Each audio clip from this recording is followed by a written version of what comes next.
Autrefois, une race de chasseurs exceptionnels, les Bayas, chassaient le python d'une façon tout aussi extraordinaire, en employant un appât humain.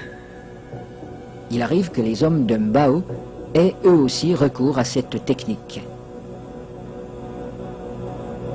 Naina, le chef pisteur, va introduire une jambe dans le terrier et la fera avaler volontairement par le python.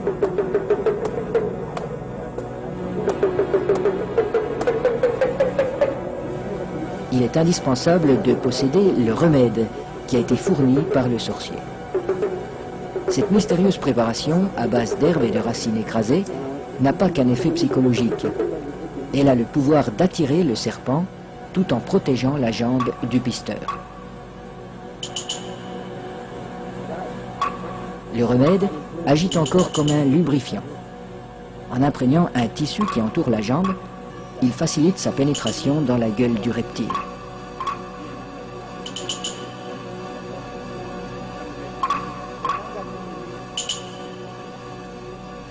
La jambe appât restera en principe intacte, car le python avale simplement cette proie qui vient à lui. À peine sera-t-elle attaquée superficiellement par les sucs digestifs.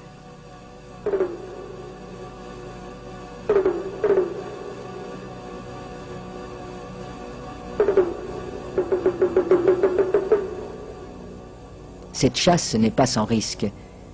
Un python particulièrement puissant pourrait entraîner l'homme dans son repère. La jambe restée à l'extérieur limite ce danger, mais le pisteur court le risque d'être désarticulé.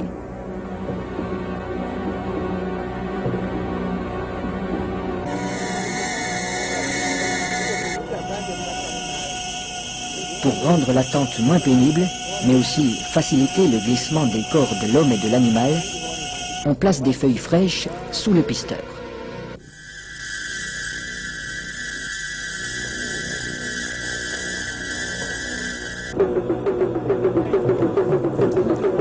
Sa jambe est déjà avalée au-delà du genou quand il commande qu'on le tire en arrière.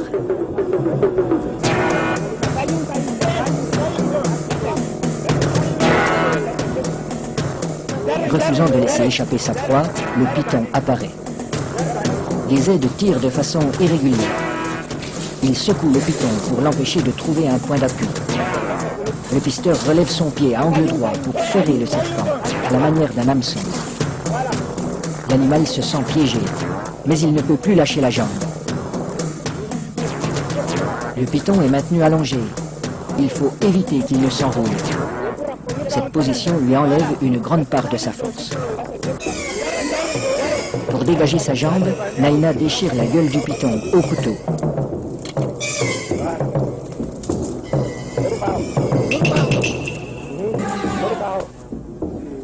Puis, il lui tranche la tête.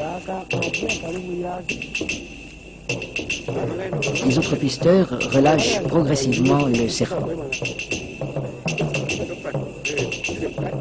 Dans un premier temps, le corps décapité reste inerte. Puis apparaissent des ondulations nerveuses de plus en plus puissantes.